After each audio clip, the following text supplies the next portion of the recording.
right this thing. bigger And in then life Americana kind of deal, and then obviously, he gets caught on tape, saying some derogatory, racist thing. The Undertaker has never been someone who seeks attention or stirs drama, but when he finally broke his silence about Hulk Hogan, even the most loyal WWE fans were caught off guard. In a rare and unfiltered statement, the Deadman revealed the real reason he believed Hogan should have been banned from WWE entirely. And it turned out to be far darker and more personal than anyone expected. When news broke of Hulk Hogan's passing on July 24, 2025, the wrestling world was shaken. Tributes flooded in from legends, current superstars, and fans who mourned the loss of one of the most iconic figures in wrestling history. Yet, among the waves of grief and praise, one message stood out for its calm and deliberate tone, that of The Undertaker, Mark Calaway himself. His tribute, posted on Instagram shortly after the news, was short and restrained. The wrestling world has lost a true legend. His contributions to our business are immeasurable, and for that, I am appreciative. Thank you. Hulk Hogan to the casual eye. Those words might seem like a standard, respectful nod to a fallen legend, but for anyone familiar with the complicated and often tense history between these two icons of wrestling, the message carried a deeper meaning. What The Undertaker didn't say spoke louder than what he did.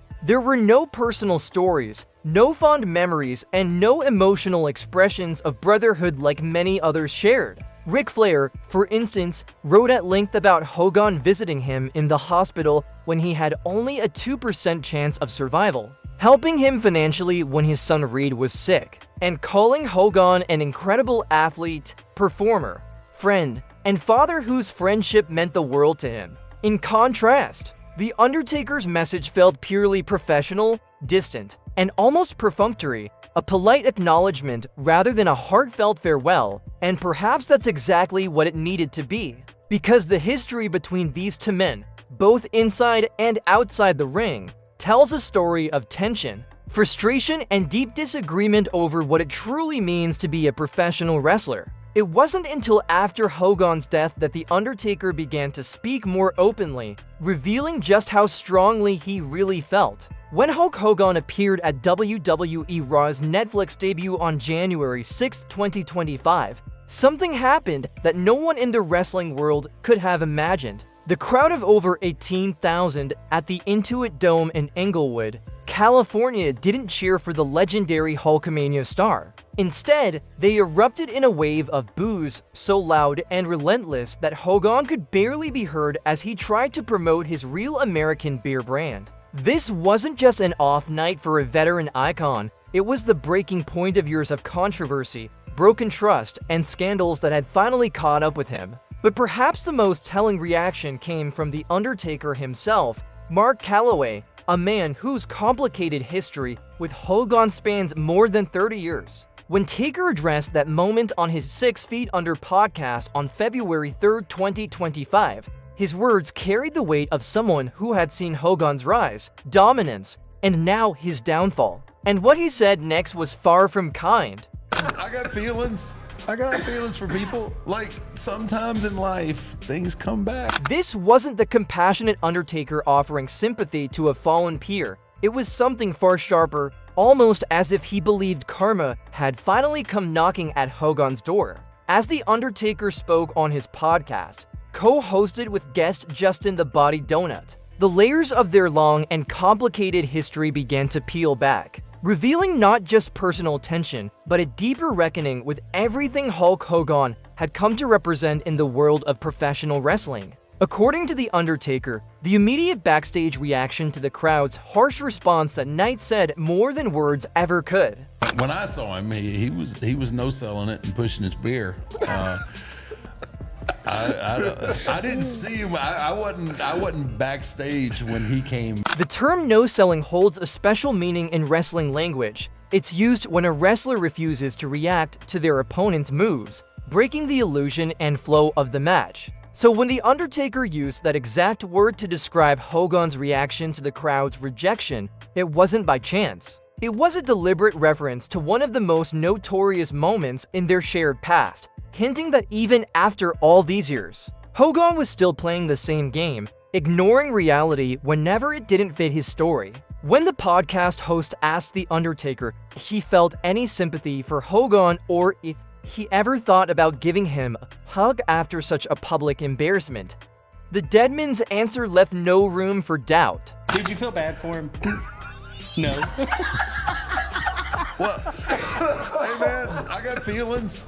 I got feelings for people. Like, sometimes in life, things come back. But what followed struck at the very heart of the issue. The Undertaker didn't merely brush off Hogan's humiliation. He framed it as part of a larger pattern of behavior that had alienated fans, driven wedges between fellow wrestlers, and ultimately harmed the wrestling business as a whole. This bigger in life Americana kind of deal, and then obviously, you know, he gets caught on tape, you know, saying some derogatory, racist things, and you know, in this day and age where all of that is such a hot button deal, like I don't know what you expect. Like, people are gonna, you know, they're gonna react, and they're not gonna react in a positive way. This was a clear reference to the 2015 scandal that tore apart Hogan's carefully built public image. A leaked audio from a 2007 sex tape revealed him using racial slurs,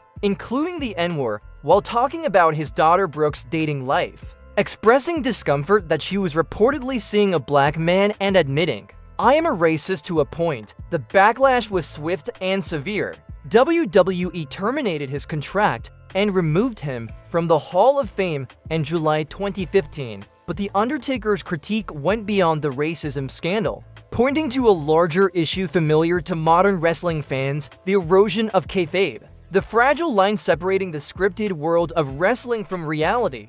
They have access now to everything, and they do, and then they get to hear people's interviews, and so yeah, they kind of feel like they're part of that locker room. And this was somebody that was, you know, regardless of where he's at now, you know, they kind of carry a grudge about it. This observation revealed something deeper about Hogan's fall from grace. In wrestling's earlier days, performers could preserve their mystique, keeping personal flaws hidden behind carefully crafted public personas. But in the era of podcasts, shoot interviews, social media, and 24/7's news cycles, fans saw the real Terry Bollea, not just the Hulk Hogan character, and they didn't like what they saw. The contrast between Hogan's reception and Undertaker's own warm welcome that same night didn't go unnoticed. While Hogan was relentlessly booed, The Undertaker walked into his American Badass theme and received massive cheers. Both men shared politically conservative views and supported Donald Trump, yet the crowd's reactions to each couldn't have been more different, raising questions about the nature of their legacies. O'Shea Jackson Jr., Ice Cube's son, and Eric Andre, who were in the crowd that night, later explained their boos as a stand against racism. Jackson tweeted, "The racism, bro. It's just hard to forget how detailed that rant was. What did you think was going to happen?" This crystallized the sentiment that Hogan's transgression wasn't merely a mistake, but a reflection of deeply held beliefs that were hard to forgive or forget. The Undertaker's response to all of this revealed a key aspect of his moral framework. He didn't hide behind false sympathy or corporate phrasing. He faced reality head-on. You know, he's come back before, since all of the stuff with his, you know, with his daughter and all the racial stuff and all that, and he's came back and he's got positive reactions. This highlighted that the Netflix booing wasn't just about past scandals. It was the result of accumulated grievances and a pattern of behavior that had tested public patience. Hogan had been reinstated into the WWE Hall of Fame in 2018 after attempts at redemption, including apologies and work with young people, but those efforts clearly hadn't repaired the damage. The podcast segment, which quickly went viral with millions of views across platforms, reignited debates about accountability, redemption, and whether certain actions should permanently bar someone from the spotlight. When celebrities like Jackson and Andre booed in the crowd, and wrestlers like Seth Rollins said on Good Morning Football, "I am all for people getting what they deserve," they were making a statement about standards and consequences. The Undertaker's perspective, however, added another layer rooted in decades of personal experience with Hogan both in and out of the ring. His laughter at Hogan's discomfort wasn't cruelty for its own sake. It was the reaction of someone who had witnessed Hogan's ego and politics repeatedly harm the business and the people in it. As we'll see, the roots of Undertaker's animosity run deep, stretching back to one of the most controversial moments in their shared history, when Hogan no-sold the future. To understand why The Undertaker laughed at Hogan's 2025 humiliation, we have to go back to November 27, 1991, at Survivor Series in the Joe Louis Arena in Detroit, Michigan. My 1-year anniversary with the company, I wrestled none other than the Golden Goose himself. The star, the moneymaker, the big dude. I'm gonna go over. I'm gonna win the championship. I'm walking down the hall, just going to my locker room. He goes, "Hey brother, can I talk to you?" This was the night that should have propelled The Undertaker into superstardom, but instead, it became a masterclass in how a top star could undermine a rising talent to protect his own ego, leaving a wound that never fully healed. On paper, the setup was perfect. The Undertaker, just a year into his gimmick, was set to challenge Hulk Hogan for the WWF Championship in the event's first-ever singles main event. The storyline pitched Hogan's heroic Hulkamania against Undertaker's supernatural menace, building it as the ultimate clash. The planned finish was controversial, but meant to protect both men. Ric Flair would interfere by sliding Undertaker a chair, allowing him to tombstone Hogan onto it for the pin, securing the title and shocking the world. I was nervous about taking the tombstone. I got this bad neck. I was like, look, I promise you, I'll take great care of you. Don't worry about it. So we get into the match, and now it's time for the finish. Finish is where I'm going to tombstone him on a chair. But what unfolded backstage would forever poison the relationship between these two men. According to multiple sources and The Undertaker's own recollections, Hogan allegedly no-sold several of Undertaker's moves during the match, making it seem to the crowd and commentators as though Undertaker had botched and injured him. Giving my kids rougher bumps than I give Hogan. I wrap him up. I've got him. The chair comes down. Boom. As soon as my knees touch. Oh, brother, you got me. I'm like, oh, I just crippled the Golden Goose. I just hurt. This wasn't just unprofessional. It was potentially career-ending for a young talent. Hogan reportedly yelled about the pain and even threatened to call his wife and kids, escalating the situation to a deeply personal level that left The Undertaker mortified. The fallout from this moment went far beyond a single match. Undertaker later described it as disgraceful, seeing it as Hogan protecting his own aura at the expense of a rising star's credibility. Imagine being in The Undertaker's position. You've spent a year building a character, finally earning your shot at the top, and the biggest star in the company is actively undermining you out of fear of looking weak. The story becomes even more revealing when examining what happened after the match.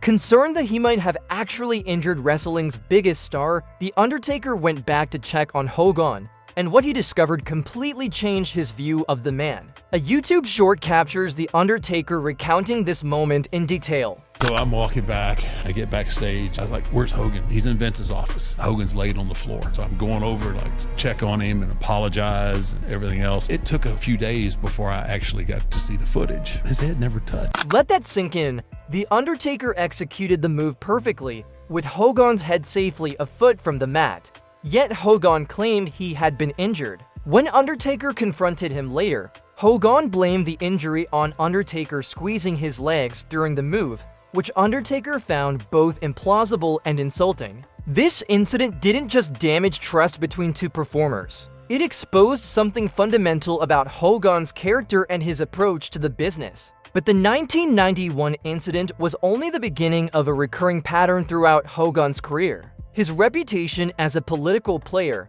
someone who manipulated bookings for his own benefit, directly clashed with Undertaker's leadership style in the locker room. During the lead-up to Tuesday in Texas in December 1991, Hogan pushed for a clean win to reclaim the title, which he received after chaos involving Paul Bearer, something The Undertaker saw as Hogan pulling strings through Vince McMahon, a pattern that frustrated many of Hogan's peers over the years. In a 2020 ESPN interview, The Undertaker shared his candid opinion on the matter. Hogan was undeniably talented, but he was also unreliable. often skipping commitments or insisting on top billing in ways that stifled creativity and harmed the business overall.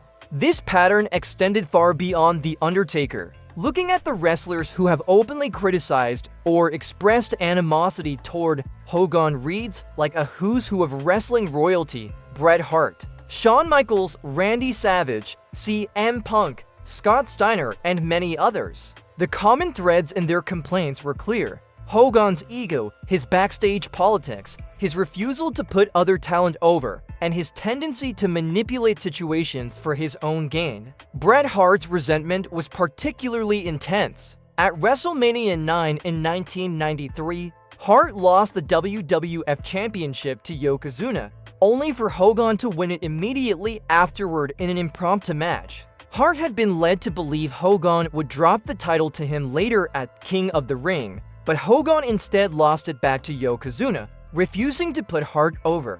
Hart reportedly told Hogan, "You're not in my league. On behalf of myself, my family, and most of the boys in the dressing room, you can go yourself." Hart's critiques of Hogan's in-ring abilities were just as cutting, painting a picture of a man whose talent was often overshadowed by arrogance and self-interest. Bret Hart called Hogan very limited. And in 2021, when asked directly by a fan, "Do I like Hulk Hogan?" he replied without hesitation, "No, I don't." Hart saw Hogan as selfish, the manipulative backstage politician who harmed other wrestlers' careers to protect his own position at the top. The tension between Shawn Michaels and Hogan reached its peak during their 2005 SummerSlam match, a dream matchup that soured due to creative disagreements. Michaels claims they agreed on a best-of-3 series, with Hogan winning the first match and Michaels the rematch. However, Hogan allegedly used his influence to cancel the rematch,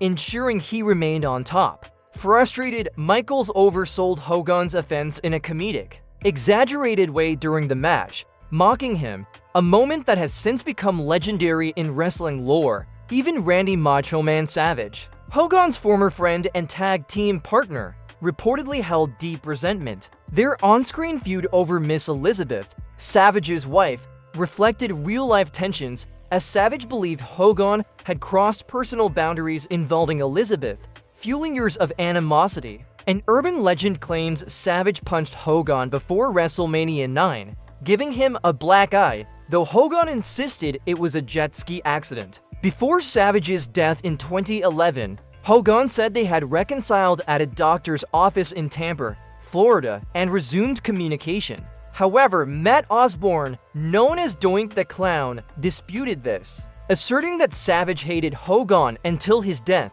and that Hogan's role in Savage's WWE Hall of Fame induction in 2015 was inappropriate. Perhaps the most damning critique came from CM Punk, who, when asked about Hogan in an interview, did not hold back. I think Hogan's a piece of shit, so obviously I'm going to be like Steve Austin. CM Punk expanded on this sentiment in other interviews, describing Hogan as a toxic presence in wrestling locker rooms, despite never having worked with him directly. In a Windy City Live interview, Punk stated, "I wasn't a Hogan guy. I've met him. I like him even less now," followed by strong expletives. The pattern was clear. Hogan's ego and backstage maneuvering left a trail of damaged relationships, bitter colleagues throughout his career. Nowhere was this more evident than in his time with WCW, where his creative control and influence helped contribute to the company's decline. If the 1991 Survivor Series illustrated Hogan's willingness to harm individual careers for his own benefit, his WCW tenure showed how that same ego could jeopardize an entire wrestling promotion. Perhaps no one witnessed this more clearly than Ric Flair, whose complicated relationship with Hogan spanned professional rivalry and personal friendship. Though that friendship was repeatedly tested by Hogan's behavior when Hogan joined WCW in 1994. He was given extensive creative control, which would ultimately prove disastrous for the company. This power allowed him to influence match outcomes, storylines, and booking decisions in ways that consistently favored his own image over the long-term health of WCW. The most infamous example occurred at Bash at the Beach 2000. When Hogan clashed with head of creative Vince Russo, Hogan was scheduled to face Sting for the WCW World Heavyweight Championship, but arrived in street clothes, laid down for the pin, and left the ring, refusing to lose as scripted. Russo responded with a shoot promo, publicly criticizing Hogan in violation of his contract, which led to a lawsuit against WCW. This episode contributed to the company's financial decline and its eventual sale to WWE at a reduced price. Ric Flair, who had his own complicated history with Hogan, witnessed much of this turmoil firsthand, and in a revealing moment on WCW Nitro on January 18, 1999, Flair delivered a promo that captured the depth of his frustration with Hogan. Delivered with Ric Flair's trademark intensity, this promo captured years of professional frustration. Flair wasn't simply cutting a wrestling promo, he was airing real grievances about how Hogan's celebrity status and backstage politics had sidelined genuinely talented wrestlers who could outwork him in the ring. Flair's criticism also extended to Hogan's reception in the South during his WCW tenure. In a 2020 interview on his podcast To Be the Man, Flair elaborated on these frustrations, highlighting the lasting impact of Hogan's ego on the business and his peers. No, it's because they wouldn't. We used to have to put sound bites in. He won't be upset that I'm saying this. We had to put sound bites in at center stage because they booed him out. This highlighted something fundamental about Hogan's appeal. It was regional and demographic specific. Southern wrestling fans who favored technical, hard-hitting matches never fully embraced Hogan's theatrical superhero persona the way Northern audiences had. Yet Flair's most persistent criticism centered on Hogan's refusal to job to him and others. After Hogan joined WCW in 1994, Flair feuded with him extensively, losing the WCW World Heavyweight Championship to Hogan at Bash at the Beach. A three-match series was planned. Hogan would win the first, Flair the second, and Hogan regained the title in the third. However, after the first match, Hogan invoked his creative control clause to refuse the planned loss, claiming fans weren't ready to see him drop the belt. Flair finally pinned Hogan cleanly at Uncensored 1999, but under controversial circumstances involving a fast count. In multiple shoot interviews, Flair has been blunt about Hogan's motivations. He used his control to stay on top and refused to job when it was planned. The frustration extended beyond Flair. Eric Bischoff, despite his close professional and personal relationship with Hogan, acknowledged tensions over creative control disputes. Incidents like Starrcade 1997, when Hogan allegedly refused to lose cleanly to Sting, became emblematic of how his ego interfered with storytelling. Bischoff admitted that Hogan disliked working with younger talent like Billy Kidman, creating friction and limiting opportunities for rising stars. In a revealing podcast segment, Bischoff discussed the business realities of bringing Hogan to WCW, highlighting the broader consequences of his— It was the opposite. He was very open, very honest.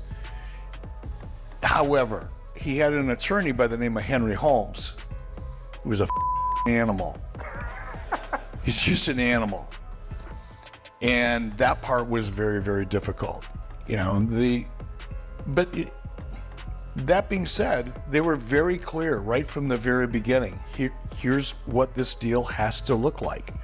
These are our parameters. And there wasn't a lot of room for negotiation. This revealed something important. Hogan's business acumen and negotiating power were formidable, and he knew how to leverage his position to extract maximum value, both financially and creatively. Bischoff explained that bringing Hogan into WCW was crucial because Ted Turner was fully committed and ensured he had the resources needed to make the deal happen. Yet, as Bischoff also admitted, the arrangement came with strings attached, giving Hogan influence that would later create significant challenges. Got a big star. That big star has a certain amount of influence, and Hulk had influence. So a lot of those names I brought in to kind of keep the big star happy, because Hulk felt comfortable with that group of people around. This influence allowed Hogan to bring in his friends, Hacksaw Jim Duggan, Honky Tonk Man, the Nasty Boys, Brutus Beefcake, many of whom were past their prime. While some added value, others didn't, and their presence often blocked opportunities for younger, more talented performers. Bischoff admitted that Hogan felt comfortable surrounded by this group, and keeping the big star happy sometimes meant making questionable roster decisions. Perhaps the clearest example of Hogan's influence came when Steve Austin pitched an idea directly to Eric Bischoff. Steve Austin came up to me, and this was right after Hulk Hogan got there. He said, Eric, I got this great idea. I'm going to be Hulk Hogan's little brother. We can be a tag team, and then I'll turn on him, or something like that. I went, wow. But I wasn't the head of creative at the time.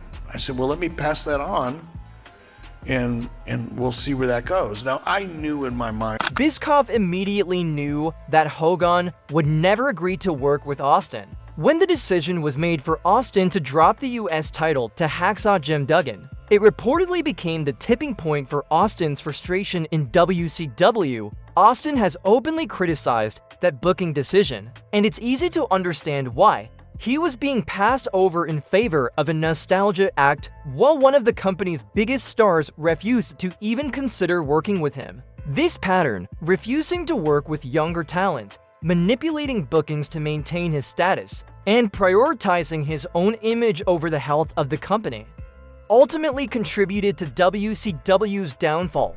When the company was sold to WWE in 2001, many pointed to mismanagement, bloated contracts, and the creative chaos that Hogan's influence had helped foster. Perhaps the most damning critique of Hogan's legacy came from those who had once idolized him. Jesse Ventura's animosity toward Hogan traced back to the 1980s, when Ventura attempted to unionize WWE wrestlers to improve working conditions. Hogan reportedly informed WWE owner Vince McMahon of Ventura's unionization plans, leading to the effort being shut down. Ventura discovered Hogan's betrayal during a sworn deposition and has held a grudge ever since, seeing him as someone who put his relationship with management above the welfare of fellow wrestlers. Even Scott Steiner became one of Hogan's most vocal critics, calling him a cancer in wrestling and accusing him of manipulating creative decisions to bury younger talent. A 2015 incident in which Steiner confronted Hogan's wife,